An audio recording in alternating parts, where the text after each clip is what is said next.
Yep, As soon as you hear the music, you cue it up, then we'll be on the air.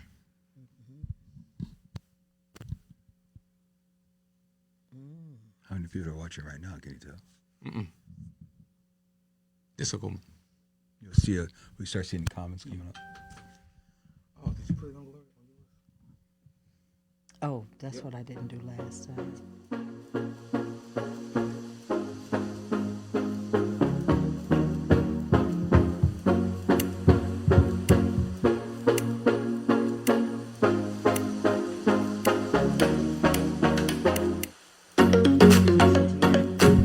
Welcome to the show tonight. Community News. I'm John Martin. And Gloria Howard. All right, we have a great show here for you tonight. We hope you guys get out to vote. This is election night. Hope all of you got a chance to vote. Vote no on that question. Ain't that right, Gloria? That's right. Hey, That's vote no. right. Yeah, it's been a pretty chilly day today, haven't it, Gloria? Yes, snow flurries yesterday. Yes, it was. Yes. It was kind of chilly for me today. Cold. Yeah, I'm a little thin little man, so it's kind of a little chilly for me and everything. So the wind was just blowing me away, holding up the sign out there. The wind was just blowing me away. It was just cold because I'm not cold. that thin and I was cold. So it was cold. It was cold today. And we ain't going to waste no time. I'm so excited tonight. I am so excited. I am too. We have a special guest here tonight, but we're not going to let you see him yet. We're going to show this quick little clip, and we're going to let you find out who our special guest is. That's right. Here we go. We can't hear him. Okay.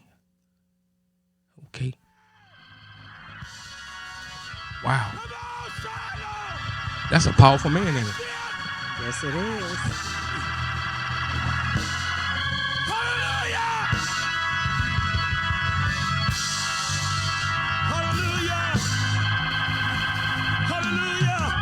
I might start shouting a little bit. How about you? Hey. I'm sitting here watching this powerful man. Look at him. The Father seeketh such to worship Him. Right. God is a spirit. They that worship Him must worship Him. All right. And the young lady, you see a lady with the little red scarf. That's his wife. That's Pastor Betty. That's right. Oh, she's a powerful woman of God too. Now today, this man has been in the community, did a whole lot of community work, hasn't he, Gloria? Oh my gosh! Wow, I call him the people's bishop. Yeah, he have a passion for the community and love doing, work in the community. Helps everybody out. It gives me great pleasure and great honor to introduce to you Bishop Richard D. Howell, Senior Pastor of Shiloh Temple International Ministry, right up there on Broadway. Welcome, Bishop. Thank you, John and Gloria. Welcome. Thank you for inviting me to the show tonight. Yes, we're so happy you came here tonight. I'm blessed. Yeah. You know? He came on this election night. So, the bishop is so busy. So I said, we can get him to our show. Yes, and we got him on one of the biggest nights of the year, election night. Okay. Bishop, explain to the people, who are you and what is your mission for North Minneapolis and the mission of Shiloh Temple International Ministry? Thank you, John and Gloria. Again, thank you for inviting me to the show tonight. Well, I'm Richard D. Howell Jr. I am the eldest of 4 children. All right. Richard and Josephine Howell. We were born and raised right here in Minneapolis, Minnesota. Wow. And we went to school here, I guess you could say. And also I graduated, however, in high school in Canton, South Dakota. Back in the years, baby, I don't know if you were born yet, John. I won't even thought of it. But certainly, while in Minneapolis, Shiloh Temple was born. We are 90 years old. The church was founded in 1931 by both my grandfather and my grandmother, the Reverend Howard A. Smith and Mattie H. Smith. My grandfather passed away in 1953, and my grandmother succeeded him in 53 until her demise in 1984, and I'm the 3rd pastor of Shiloh Temple International Ministries. So certainly our mission, of course, is to win souls to Christ. That's right. That is our mission. I do believe the church should be the hub of the community. It should be a place where transformation, reformation, and education should be expressed, articulated in the hub of the community. And I think that our place right now, located 1201 West Broadway Avenue North, everyone, Minneapolis, Minnesota, 55411. Why you're in the heart of North Minneapolis. You're right there. It's time to do some great work there, along with other houses of worship that are doing similar great works as we're doing as well, to bring revival, resuscitate the community, and transform our community. Now, Shiloh Temple have a whole lot of programs going on at Shiloh Temple. They had a daycare that's there, and they have a food shelf that's actually there. And so, Bishop, tell us something about the ministries there and how you guys are serving the community, people of color and people of all national, Mexicans, African Americans, Caucasian people from all walks of life. We welcome anyone, whatever journey they're on. Okay. And so we have an open house, an open door policy, where if you're looking for help, come to Shiloh Temple. And certainly that is the mission of the church, right? That's Jesus said, come unto me, all you that labor and are heavy laden, and I will give you rest. And I don't think the church should be biased or prejudiced and determine who can come and who cannot come in when the door is open for everyone. I think the Apostle Paul said in Romans 1:16, for I am not ashamed of the gospel of Christ, for it is the power of God unto salvation to, here we go, everyone that believeth, to the Jew first and also to the Greek. And we take that seriously. And so we don't care what your culture is, your color, your race, your nation. I think it's time for us to show, first of all, the love of Christ and the power of God's love that can transform a life. Okay. Okay, Bishop. So we got some of those. So if you would just kind of like tell us right now what we have a couple of things going on. We have the 21 days that Shiloh is actually part of the spearhead on, and then the safe space that Shiloh provides. I don't think enough people know and understand about that space and just what they can get coming there. The 21 Days of Peace was a vision that was inspired by Reverend Jerry McAfee, pastor of New Salem Baptist Church. It was right during an ugly time, I think, in our community where there was an uptick in shooting and violence and deaths. Also, we were at the same time thinking, what can the community do? Well, it was amazing as we were looking as a community, what can be done. Reverend McAfee steps in and presents his 21-day of peace plan, which was superb. It was super. And identifying the hot spots, not just in Minneapolis, but in St. Paul and Brooklyn Park and South Minneapolis. And as a result of that, Shiloh was also on board. You may recall we had a community meeting at Shiloh when the plan was unveiled to the community, and that was almost day one when we began the 21 Days of Peace. It was a marvelous opportunity that we were asking each church to send people out to those hot spots and just engage with those individuals that were loitering or hanging out, as they say, in that vicinity. I have to say that right now, we have Gloria with us tonight. Yes. Gloria was one of those members that was out there. Yes, she was. At our hot spot, Broadway and Lindale Avenue North. That was Shiloh's appointed hot spot area to patrol. And as you know, that's a very busy corner. Wow. We have 4 hot spots in that corner. We have the Merwin Liquor Store. We have the gas station. We have Walgreens and Cubs. So those areas, and Gloria was sitting out there one day at the, shall we say, Broadway, Lindale, at the Merwin Liquor Store area. And to all your listeners, we have a heroine in our midst right now.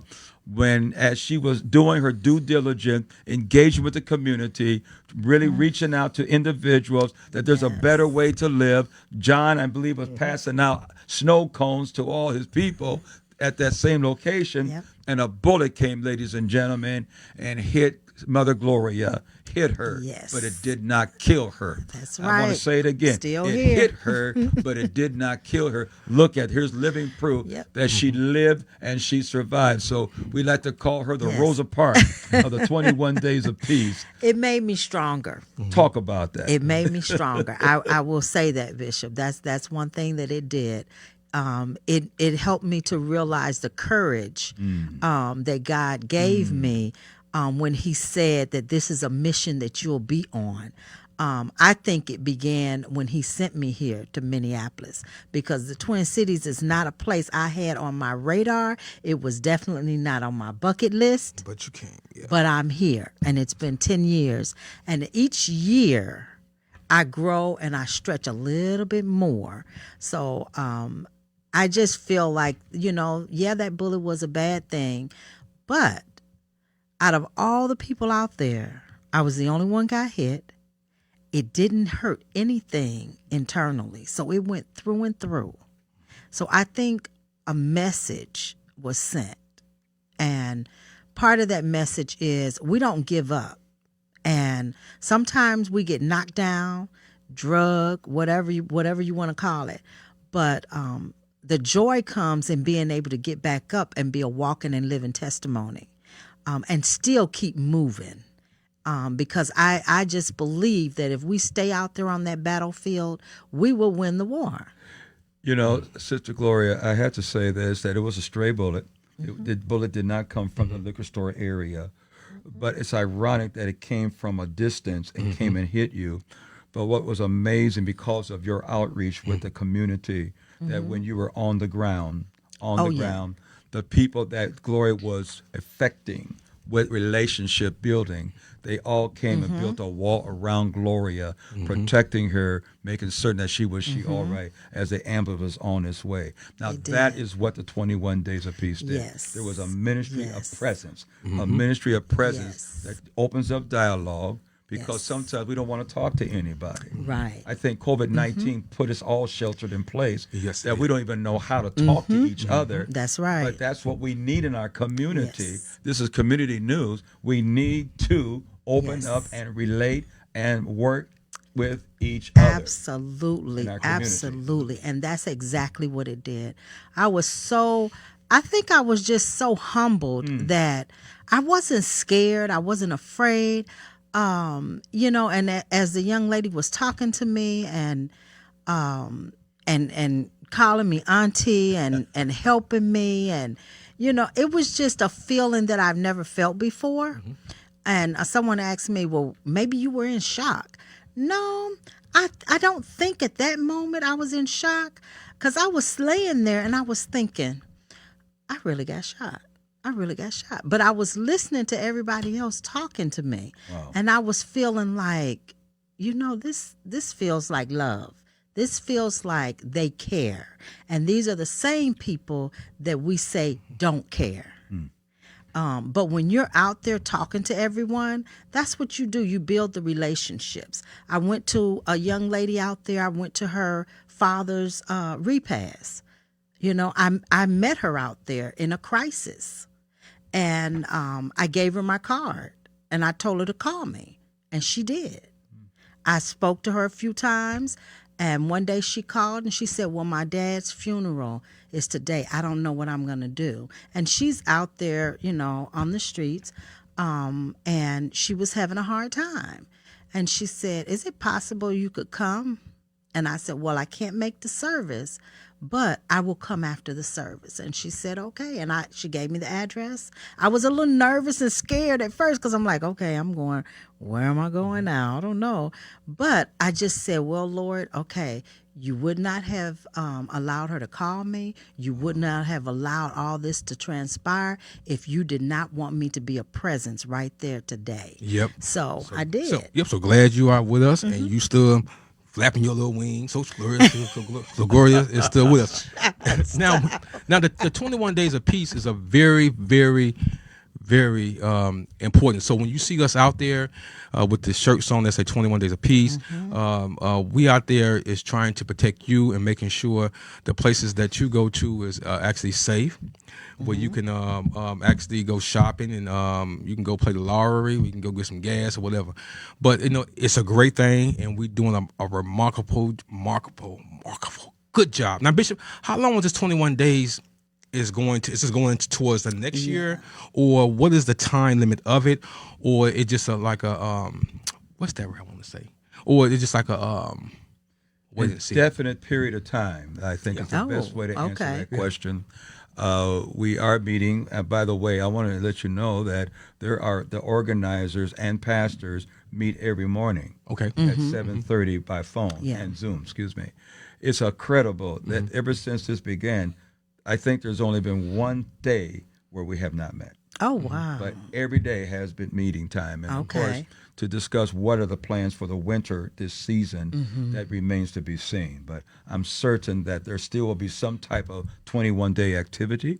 Okay. I don't know how present it will be in the community because of the cold weather, but certainly there will be some ongoing business going forth, even during the wintertime, taking us to 2022. Oh yeah. Okay. So getting on this, how me and Bishop met. He became a good friend of mine. So many of you didn't know it. I met Bishop when I was in Job Corps. Yeah, I went to Job Corps. I went to Job Corps.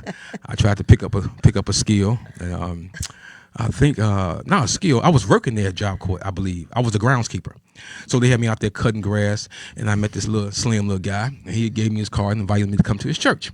So I went to the church and loved the church and been there ever since then. I don't go like often like I should be going to church, but him and his wife is so sweet, lovely lady. Pastor Betty is real good. Now, what about the election today, Bishop? How do you feel about this vote yes or vote no? I have never seen a city so polarized in my life. I think George Floyd probably had more camaraderie than we see with this Q2 that is on the ballot. I'm certain that there's going to be some hurt feelings either side. Yes. And there's a politics behind this, of course, and I don't know how deep you want me to carry this. Go deep. Go deep. All right. Deep. That's We right. have outsiders coming in, paying for people to advocate to vote yes. Yes. Wow. They're not even residents of the city of Minneapolis. Wow. But they came into our community and, of course, indoctrinating a lot of minds and had a lot of money. I think they're getting paid $30 an hour just simply to go and advocate to vote yes. While the no side, of course, did not have as much of that, I think.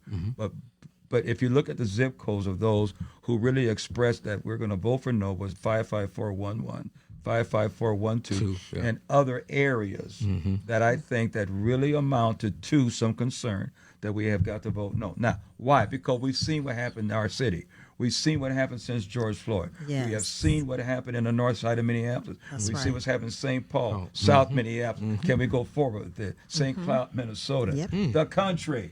The That's country. right. That's right. And now to vote no to defund the police department, I think is one of the most asinine, ludicrous, ridiculous measures that I think that we in the city could entertain and allow. However, if it's possible that the yes vote will win, I think it's going to divide our city, number one. I think our police chief, Aaron Dottle, said, and let's just say it, he said himself that it's not going to stop crime just because we're going to fund the police. If we have no Right. police department, what is the city going to look like? Exactly. Exactly. What is it going to look like? And not only what is it going to look like, my thought was economically, what is it going to do to those areas that have a reduced force or barely any force at all? What is it going to do to businesses that may want to come in? Economic funding that may come from the state. All these different things are going to be affected. The education of our children will be affected. So I don't think people are they really think about what you have done today. Because I think it's after. Is it after? It's 7:00. So think about what you have done today if you voted, because it's more to it than jumping on a bandwagon because this is the thing to do, because we're angry about what has happened with the police department. Well, if that's the case, let's vote for something that may help the police department with a restructuring, maybe additional training, maybe some hire officers that are from the community or live in the community and that know about that community that they're serving. So there's a lot of different things we can do other than completely defund The police. We certainly know that their reform is necessary. But why now, all of a sudden, we want to defund the police when we have a black police chief? What happened? What happened? He's our very first black police chief in the history and city of Minneapolis, and now we're talking about defunding the police. What is up with that? Well, the same thing that happened when we got President Barack Obama in office. The same thing that happened. And we were so much harder on him because we didn't get this or he didn't do that. Well, it's not him alone. No. It's not the single person. They just come in and inherit a system that is already in place, have been in place. It didn't change because they got there. That's right. So we forget that. We think because they got there, now all of a sudden everything has changed. No, this is the same system. Yep. And then we have other issues that's going on up in the community besides just funding the police. We dealing with housing. The housing, rent question, the rent question is on the ballot too. Yes, it is. And people ain't been talking about that. They attention is like they putting this together and don't know the clueless idea of what's going on. Half of them don't understand it. They just telling people to go in and just vote yes. It's like just throwing their life away. They quite sure don't understand. Even the city attorney didn't understand it. The judge had to ask them to go back, I think, twice to rewrite the questionnaire because he didn't quite understand it when he was asked to read it. But I just think that our African American community, we should not jump to conclusion quick and just to accept anything that they throw at us or present to us. I think that we need to do more. We should have done more resources and looked into it more. And the NAACP should have did more to say, hey, hold off. We want to educate our people. They should have listening sessions. They should have town hall meetings before they just put anything up on the ballot. You got some are for it and you got some is against it. And they have a clueless idea of what they getting themselves into. But we got more issues like rent control. That should have been the number one topic. Everybody crying about rent. Everybody crying about rent, can't pay their rent. They're going to different organizations in church for help. But that's not on the dinner plate. So what's on the plate tonight is this funding the police. That's the meat. Okay. Then you got the sweet peas. People running around here radical. Then you got the other half. Like Bishop said, it's amazing how you don't see nobody holding up signs in some of them white neighborhoods. There is not none. They ain't in Calhoun Square over there. They're not in the 1st Ward, 2nd Ward, 3rd Ward. They just only in the 4th Ward, 5th Ward, and I think that's 6th Ward over South Minneapolis. But all the rest of them is just ain't it. And it's like it's turning the politicians against each other, and it's turning the black community against each other. You got some people that for it, and you got some people that's against it. But people want justice so bad. So bad. They want to disfund the police. So now we're going to have to start calling, 811? Still a 911? I don't know. But one thing I will say, and Bishop, I'll get your input on this too and how you think and feel about it.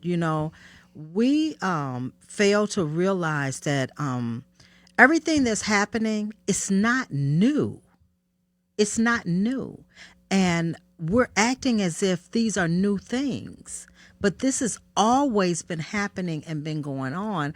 But we just have not sat down at the table and like you said, town hall meetings where we're thoroughly informed before we jump and leap. And then when something is brought to us in our community, we just embrace and accept. And we don't say, hey, wait a minute. For instance, I just have a pet peeve about the liquor store that was put up on Broadway and Penn, right underneath the apartments, the Broadway Flats apartments there. Those are families that live there. And you have a liquor store that is directly underneath with traffic that you don't even want to drive in the parking lot to get out and go inside the building.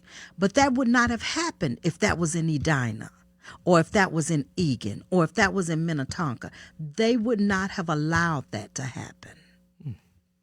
So we got to take a look and bear the responsibility and the accountability for our community. We are in a crisis. We're coming out from one pandemic to another pandemic. And the funeral services that many of us have had to host in our churches, to look at the look and faces of these loved ones who lost their children, lost their young people, lost their mothers due to gun violence. For all those yes voters, I wish you have came to our funeral services and looked right in the eyes of these parents that are grieving over gun violence. And would you still vote yes There when you go. know good and well that this is not the right time. That's why right. we are in a war. Yes, we we are are. in a war, and we better say something, because we don't say anything, then we have not done our part, I believe. So this is definitely a crisis we're going to have. Yes. And now, if the vote is yes, to answer your question, Brother John, what is going to happen to our city? How is the community feeling? Scared, Yeah, I'm scared now. anxious. We are scared. There are people that are living in fear, even now. Before the Yes. vote was taken, are afraid to come out of their house out of because their they're not house. certain they're going to come back home That's alive. right. Now, We that's still what got the 3 babies. No one's coming forward. No information. No anything. That's right. How does that happen Yes. in a community? This is not a huge community now. No. It's not a huge community. How does that happen? Where you have 3 beautiful black babies killed. Well, one lived. One lived. Yes. And he just came home Just yesterday. Came home yesterday. He came home yesterday and still has the bullet in his head in his head. Yes. because they couldn't get it out. Wow. Okay. How does that happen? And no one saw anything. No one has come forward. Nothing. And until we start speaking up, taking accountability, protect our babies because they're our future, then we really have a really bleak future to look at. That's right. We really do. To have child killers.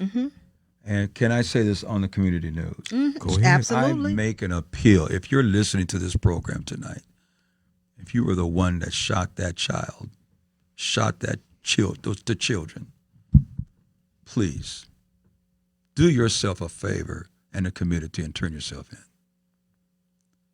It would be for the best, because justice has to be rendered. Yes. Think about those mothers and fathers that lost their children. One jumping on a trampoline. Right. The other one having, what was it, number 2 or number 3 of a McDonald's Happy Meal. Why? What did the child do to you? And you, my friend, we love you. We love you. But you need to turn yourself in now. Yes. Turn yourself in. Do this community a favor and a service. And let us help you by turning yourself in. That's right. They had the guy who killed London. I mean, the little boy. London. Yeah, London. He gives special thanks to McAfee. Yes. He did that and talked with the family and talked with them and got the young man to turn himself in. Yes. Like Bishop said, I tell you, thank you, McAfee, for what he has done. Absolutely. Bringing some type of healing and peace to the family and to also the community too. So, and thank him for that. Thank him for his service that he's doing, that he will continue to do up in the community. Yeah. We just want people to live in peace and harmony, and we just want our community to come together and stop being divided. We're dealing with a lost generation. Generation is lost. We're dealing with a lost generation, and they say it takes a village, but it takes all of us. We need more parents to be more active, involved with their kids' activities, monitor their kids and where their kids are going. I'm even going through some things right now with my son. I mean, it's sad to say, I prefer to see him in somewhere where he can get help than rather see him up on the extra streets. And it's kind of hard, for parents when your son, the kids getting a certain age. It's like, as the old folks tell us, you kind of smelling yourself now, and you kind of want to do, what the influences are from they're coming from everywhere. They're just like bombarding. So we can protect them as much as we can at home, and we can pray over them. And the one thing that I try to do, even with mine, is, I talk to them and I talk to them and I talk to them, because some of our kids out here now, they get to be a certain age, and if they feel they're disconnected, they don't feel loved, and they've had so many different traumatic things happen, that our kids are so emotional and they don't know how to handle the emotions. And everything they're doing, they're acting out of those emotions. And I think, you're right. I think that Shiloh have any type of programs, Bishop? I know Pastor Jay have a girls group. Yes. Yeah. So Bishop gonna explain that with Shiloh type of programs that they have at the church, That where can some help. of you parents is listening, that we might want to bring your kids to. And Bishop, you can elaborate on that. Thank you very, very much. One of our pastors, Pastor J. Lady Brown, is heading up a group for girls, especially girls that have been victimized by trauma. And some have been shot. Others have seen people shot and killed. And these are girls. And it's amazing to see the increase of women now who are ending up in penitentiaries because of violence. And it's unfortunate to see these statistics, but nevertheless, it's a reality. And so she meets with these young ladies once a month, and you should see the numbers of these young ladies on a Thursday night who come and flock at the church. They get a free meal, but then there's some specialists that come and really talk with them. Not at them, talk with them. And it really is very healthy that you see this exchange between the community who really care. And these young ladies that come, they share their stories. And many of you don't know how blessed you are today when you listen to these stories and say, wow, I didn't realize that young people have gone through so much trauma. Sister Gloria and Brother John, that it's incredible that we as leaders and village commanders, we have to do a better job in helping, coaching, training our young people that they don't have to live in trauma and be stuck in trauma all their life. But it's a tremendous program on a Thursday night at Shiloh Temple. Do you have any programs for young men's, like for young men's there? The Man Up, that's a Man Up program? Man Up program is going forth with Brother Cross, Dean. He's doing a wonderful job with that group. But, there's always room for other works. That, as we know, that there are various organizations that are wonderful, but we just should not look at being competing with them, but also working with them. And so, yes, we have a youth program that we're trying to start up again that I think that will be a little more different from the normal church route because it's a different day that we're living in.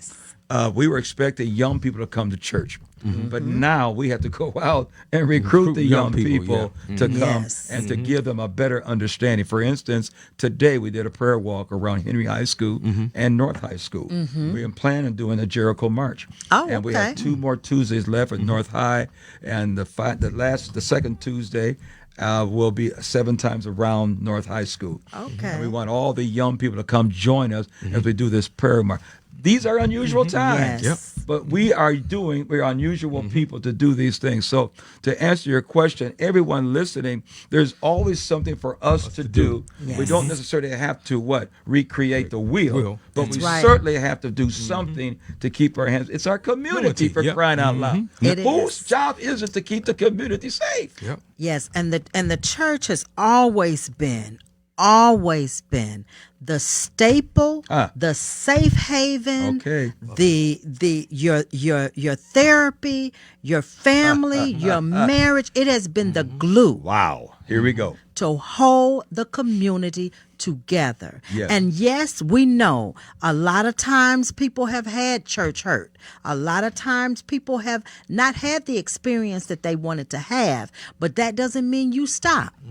That means that if this one didn't work for you, then you go somewhere that does, but you need to get yourself connected. That's right. And the churches, most of the churches, all of the churches in the community, they're up and down Broadway. They're over in other parts of North. Everyone is doing something. Oh, yes. Everyone is doing something. There is a lot of great church. I visit Pastor Javante Patton and Pastor his wife. And they're wonderful people. They got the wave. And you should see the young people that are attending the wave on a Sunday afternoon at almost 2-something in the afternoon. Wow. So while we have finished our services, they're just beginning their services. My wife and I were privileged to go there and watch how he has really brought this community, brought some life. And these young people are hungry. are hungry for truth, hungry for the Lord, hungry. And so I am definitely not a pessimist when we talk about these hard subjects, because there's hope at the end of the tunnel, folks. Yes, it is. Yes, it is. And Yes, I think that this is a great time. It's now time. Yes, That's it right. is. Not Miller time. It's We're gonna now have to go time. to the wave. All right. Get him All right. here. We got to calm Bishop down. 'Cause he might want to take my job as a host of community Here we news. go. I'm getting warmed up now. Come on. He getting fired up now. That's right. Do we got a Bible in the house? But serious, Bishop is doing good work. Like Bishop said, get in touch with Pastor McAfee. Call New Salem Missionary Baptist Church and see what type of programs they have to offer. Yes. Call Bruce Carpenter. Yes. Call this church to see what's actually happening. These pastors that's doing this 21-day apiece, they have programs at they actually church. You know, if you're looking for me, find a church home. Find a church home, get into a church home, start going to Bible study, visit some of these churches that's in your community. Get into a Bible-believing church. Bible-believing church that's preaching the positive ministry with the Holy Ghost touch, and you will be real good. Now, Bishop, how do you feel about the housing situation? This is the biggest problems that I think that people come to churches for to help with housing and like for light bills and things like that, and they mainly come for food, I think, housing and rent and things like that. So, what I know the church only can do so much. The church can only do so much, but the church can certainly inspire hope to those that are having housing issues. We know that there's a disparity in housing. We understand that, and so we don't see enough African American homeowners, right? That's right. For what reason? Why are we not owning homes? And so, of course, there's a disparity. And I'm not going to name and claim banks that have been very unfair to our African American families, but especially to our African American families. That the housing shortage is due to a lack of money, obviously, and we have a lack of money. We have an economic problem that is unable to really have their own home. Remember in the 90s when the housing crisis, before it erupted, that they were promising that you can get easy money. Remember those days? Fannie Mae. Fannie Mae, and to have your own house. And then the interest rates continued to spiral upward, so that by the time they moved in the house, they couldn't afford the house anymore. That was the time of the very high predatory lending. Exactly. That's exactly what They were happened. everywhere. It was like sharks in the water. That's exactly right. It hurt our families. Yes. Think about a person who had a dream of owning their own home, and for the first time they moved into their home, and now the home is taken away. So they got a foreclosure now on their record. Yep. That's disparity. Bankruptcy and foreclosure. Exactly. And actually, remember this, when African Americans started filing bankruptcy, they changed the laws to make it harder for you. Harder.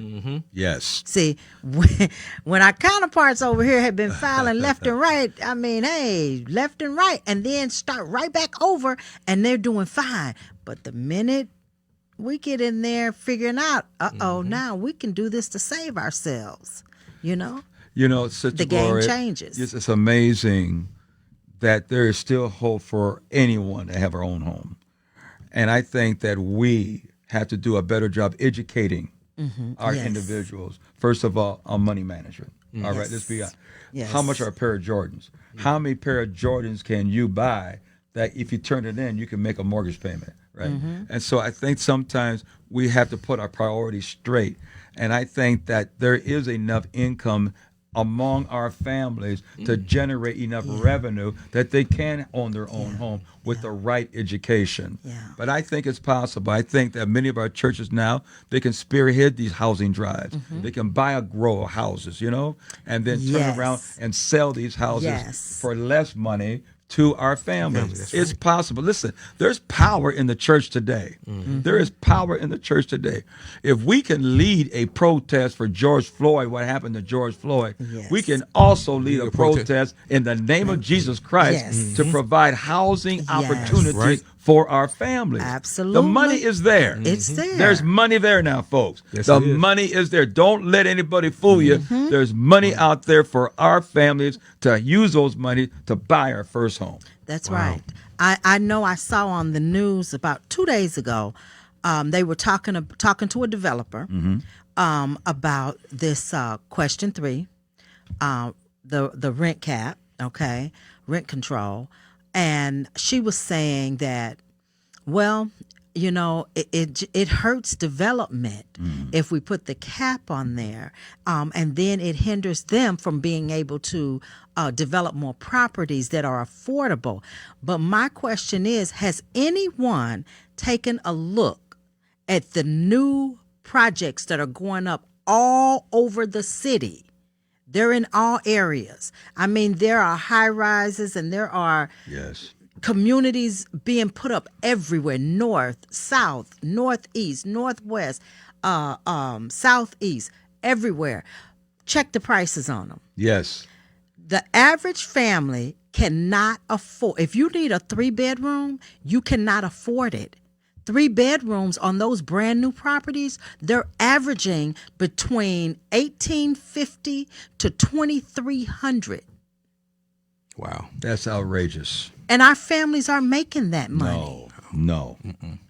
So the income disparity against the rent, it's not a match. Yeah, you know what? You were so right, because when I was looking for an apartment, they asked me, you got to make twice as much. How I want to make twice as much? Some of them are 2 times and 3 times. 3 times and this twice much.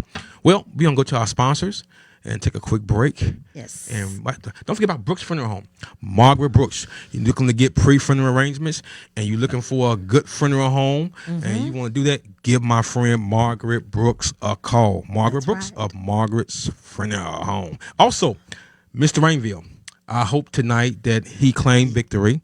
Yes. Michael Rainville, he's running for City Council of the 3rd Ward. And we wish him the best of luck and hoping that he will run to the finish line. That's right. And also, looking for a good daycare. You're looking for a good daycare. You got some little bitty kids looking for a good, safe daycare. Shiloh Temple Church got an excellent daycare center, excellent staff there. They did background checks when everybody worked there. got a good person that run that daycare with an iron fist. Pastor Betty. That's right. Give them a call. You can 612-301-1God. 302. 612-302. Oh, go ahead, Bishop. Get the number. 612-302-1463. That's right. If you got a little one, you're looking for a daycare to put your kids in, guess what? From 6 a.m. to 6 p.m. You can't beat that. That's a full day of daycare, ain't it? That's a full day of daycare. And they'll be taken care of. And they'll be they'll be safe. They'll be well taken care of in the hands of Pastor Betty. That's right. And don't forget, you guys looking for a psychologist or someone just to deal with your child and things like that. I'm going through it. I'm using it right now. Dr. Lankford. Dr. Lankford is a good person. Real good person. She's working with my 2 boys right now. If you're dealing with a situation with your son, your daughter, and you want to get them back on the right track, give Dr. Lankford a call. Same number. Know. Give him that number again, Bishop. 612-302-1463. And ask for Dr. Lankford and leave your name and your phone number and your caseworker number, and she'll get back with you within 1 business day. Okay? He don't give you that phone number again. Slow. Looking for a daycare.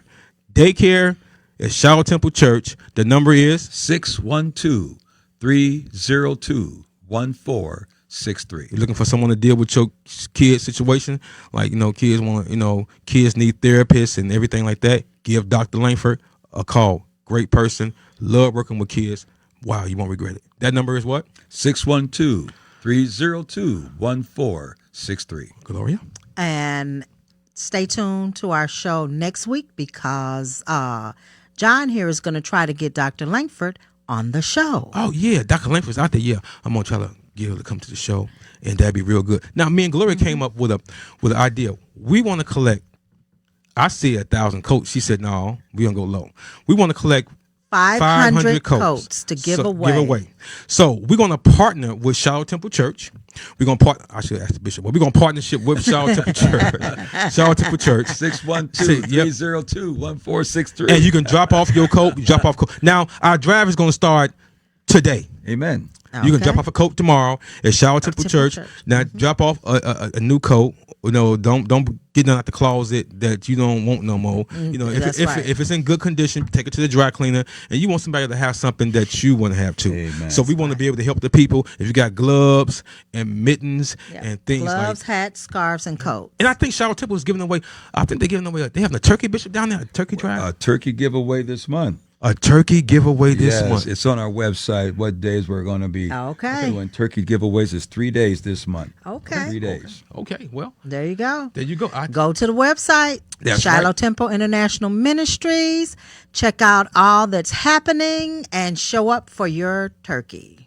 That's right, for your turkey. Well, Gloria, it's been a good show. Yes, always. Sitting always. here with the bishop, and we're going to let the bishop have the last word before we get out of here tonight. Yes, because he did bless us Yeah. and honor us And by being here. And we don't want to tonight. keep him going too long because we want Pastor Betty calling. We want to be sure. She gonna get you. We want to be sure we get the. She gonna get we you. want to sure we want to be able to get the bishop home because therefore he had a long day and everything, and get him home to relax and everything. And I got to get home relaxed too. And this sit back and watch these election results. Don't forget. Just keep your fingers crossed. Just keep your fingers crossed and hoping that things will go the other direction.